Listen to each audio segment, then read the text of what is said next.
दोस्तों, जब कभी तिब्बत का नाम आता है तो आंखों के सामने खूबसूरत प्राकृतिक नज़ारे घूमने लगते हैं। कानों में गूंजती हैं बुद्धम शरणम गच्छामि की गूंज। तिब्बत की धरती अध्यात्म और मानवीय चेतना को समर्पित रही है। इस धरती ने कई महापुरुषों को आत्मज्ञान दिया है, जिन्होंने आगे चलकर दुनिया भर में उसका प्रचार किया। इन्हीं गुरुओं में से एक हैं मिलारेपा। मिलारेपा का नाम तिब्बत के इतिहास को और ज्यादा गौरवान्वित बनाता है। उन्होंने गुरु और शिष्य की नई परिभाषा को तो गढ़ा ही, साथ ही अकेले कैलाश पर्वत तक की चढ़ाई की। यह वो असंभव काम था जिसे कम से कम कलयुग में तो किसी ने अंजाम नहीं दिया था, क्योंकि ऐसा कहा जाता है कि इनको छोड़कर अब तक कोई भी कैलाश पर्वत पर नहीं चढ़ पाया है। तो चलिए आपको लेकर चलते हैं मिलारेपा की कैलाश यात्रा पर और जानते हैं कैसे उन्होंने अपने ही गुरु को अपना शिष्य बना लिया। मिलारेपा के जन्म के साल के बारे में एक राय नहीं है, लेकिन तिब्बत में करीब 11वीं शताब्दी में एक संपन्न परिवार में मिलारेपा का जन्म हुआ था। जब वे केवल 7 साल के थे तभी उनके पिता का देहांत हो गया था। पिता की मृत्यु के बाद मिलारेपा के चाचा ने उनका सब कुछ हड़प लिया और फिर उनकी मां और छोटी बहन के साथ नौकरों जैसा व्यवहार करने लगा। इस तरह मिलारेपा का परिवार असहाय हो गया। वे अपने ही घर में नौकर बन गए।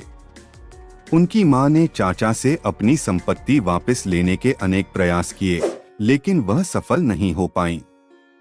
इसी तरह कुछ साल और बीत गए।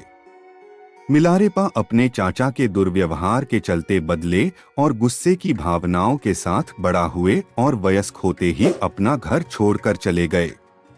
उन्होंने तंत्र विद्या सीखी और कुछ तांत्रिक क्रियाओं में महारत हासिल की। सालों बाद जब वह तंत्र विद्या में महारत हासिल करके वापस लौटे तो उन्हें पता चला कि उनकी मां और छोटी बहन चल बसे थे। ये जानकर वह आग बबूला हो गए और उन्होंने अपने चाचा से बदला लेने का मन बना लिया। मिलारेपा ने तंत्र साधना सीखकर उनके खेतों पर ओलावृष्टि की, जिससे एक ही साल में पूरी फसल खराब हो गई। कुछ ही समय में उन्हें पता चला कि उनके चाचा के बेटे की शादी का आयोजन होने वाला था। इसी मौके पर उन्होंने बदले के इरादे से तंत्र शक्तियों का प्रयोग किया और पूरे आयोजन पर ओलों की बारिश की, जिससे मेहमान व चाचा चाची की मौत हो गई। इन ओलों में दबकर 80 से 85 लोग मारे गए और मिलारेपा का बदला पूरा हुआ। वह खुश तो हुए, लेकिन ज्यादा समय तक खुश नहीं रह पाए। उन्हें अपने किए पर पछतावा होने लगा और वह अपराध बोध से ग्रस्त हो गए। मिलारेपा ने अपना बदला तो पूरा कर लिया था। वह खुश थे, पर इसे पूरा करने की सनक में उन्होंने अपनी मां और बहन को खो दिया था। इससे वह दुखी भी थे। जब उनका मन शांत हुआ तो उन्हें अपनी गलती का एहसास हुआ। वह पछतावे से भर गए। वह इस दोष से मुक्त होना चाहते थे और इसलिए उन्होंने आध्यात्म की शरण ली। जब मिलारेपा आध्यात्म के मार्ग पर चलने के लिए गुरु की तलाश कर रहे थे, तब उन्हें किसी ने भारत से योग विद्या सीखकर आए गुरु मारपा के बारे में बताया। वे मशहूर गुरु नरोपा के शिष्य भी थे। मिलारेपा मारपा की शरण में पहुंचे। उन्होंने देखा कि मारपा खेत जोत रहे हैं। मिलारेपा ने उन्हें देखते ही खेत जोतना शुरू कर दिया। मारपा कुछ देर में वहां से चले गए और मिलारेपा अपना काम खत्म करके उनके पास पहुंचे। मारपा ने उनसे कई तरह के शारीरिक श्रम करवाए। मिलारेपा सब कुछ करते गए और फिर अंत में बोले कि गुरुदेव, मैं आपसे ज्ञान का आशा रखता हूं। मैं पूर्व जन्म के फेर से मुक्त होना चाहता हूं।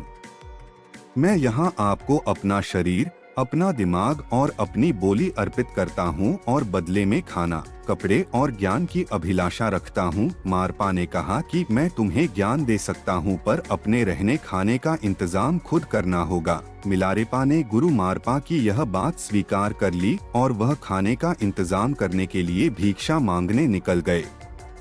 मारपा मिलारेपा की कड़ी परीक्षा और मन की शुद्धि के लिए उन्हें सालों तक इंतजार कराना चाहते थे। मारपा ने खेत, मकान और आश्रम में कई तरह के मजदूरी और चाकरी वाले काम मिलारेपा से सालों तक करवाए। इन सालों में मिलारेपा ने छुपकर मारपा से ज्ञान पाने की कोशिश की, लेकिन कई बार मारपा ने अपने शिष्यों और शक्तियों से मिलारेपा को पिटवाया भी। कई सालों तक मारपा का हर आदेश मानते रहे। इस समय मिलारेपा को मारपा की पत्नी की मदद मिली और उसके बाद मारपा ने उन्हें दीक्षा देने का निश्चय किया। दीक्षा के बाद मारपा ने मिलारेपा को एक अंधेरी कोठरी में साधना करने को कहा। अंधेरी कोठरी में साधना करते हुए मिलारेपा को सपने में देवी डाकिनी ने दर्शन दिए और कहा कि वह अपने गुरु मारपा से उस ज्ञान के बारे में पूछे जिसके बारे में उसने नहीं बताया। कठोर साधना के तीसरे ही दिन मिलारेपा जब यह प्रसंग सुनाने के लिए मारपा के पास पहुँचे तो मारपा हैरान थे और उन्होंने माना कि उस ज्ञान के बारे में उन्हें भी नहीं पता था। इस ज्ञान की गुत्थी को सुलझाने के लिए मिलारेपा को लेकर मारपा अपने गुरु नरोपा के पास भारत पहुँचे। मारपा की बातें सुनने के बाद नारोपा ने तिब्बत की दिशा में सिर झुकाकर कहा, अंधकार में डूबे उत्तर में आखिर एक प्रकाश दिखा। इसके बाद नरोपा ने मारपा और मिलारेपा को जीवन के संपूर्ण ज्ञान के बारे में सब कुछ विस्तार से बताया। इसके बाद मारपा और मिलारेपा तिब्बत लौटे तो मारपा गुरु के बजाय मिलारेपा के शिष्य की तरह हो गए थे। मिलारेपा ने लंबा जीवन जिया और अपने ज्ञान को लोगों तक पहुंचाया। तिब्बती संस्कृति में पिछले कई सौ सालों के दौरान जो बड़ी चीजें हुई हैं, उनका आधार मिलारेपा ने ही तैयार किया। सांगन्योन हेरुका की किताब 100,000 सॉन्ग्स ऑफ मिलारेपा इस बात की तस्दीक करती है कि मिलारेपा ने अपने जीवन में 1,00,000 गीतों की रचना की। इसी कारण उन्हें संत कवि भी कहा जाता है।